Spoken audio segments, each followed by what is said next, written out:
मियां किथे ਤੁਹਾਡਾ? मियाँ फौत हो गया। ਬੱਚੇ ਕਿੰਨੇ ਨੇ? बच्चे 3 दो बेटियां ते 3 बेटे एक कुआरा। ਬੱਚੇ ਤੁਹਾਡੇ ਆਪਣੇ ਕੋਲ ਨਹੀਂ ਰੱਖਦੇ? नहीं ਘਰੋਂ ਕੱਢ ਦਿੱਤਾ ਹੈ ਬੱਚਾ? ਕਿਉਂ ਕੱਢਿਆ ਹੈ? बस मर्जी उन्होंने ਉਹਨਾਂ ਨੂੰ ਸ਼ਰਮ ਨਹੀਂ ਆਈ? ਯਾਦ बस ਨਹੀਂ ਆਈ? ना धियां ने भी आख्या ना वाड़ते पुत्र भी आख्या ना। मैं तो कुछ भी नहीं खाती उन्होंने जदों जाके बह जाइदा निकलो निकलो निकलो निकलो निकलो। मैं कहा तुहानू मैं जम्मिया पालिया सांभिया अज तुसीं मैनू टके दे दित्ते। ਇਹ ਬੱਚੀ ਕੌਣ ਹੈ? ये मेरी पोतरी दा प्यो भी छड्ड गए। ਤੇ ਇਹਦੀ ਮਾਂ? मां फौत हो गई नशा करके छड़।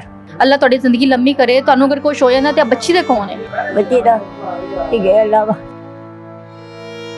नशा करके मार भेज देता फिर दादोबा में आ जाती थी।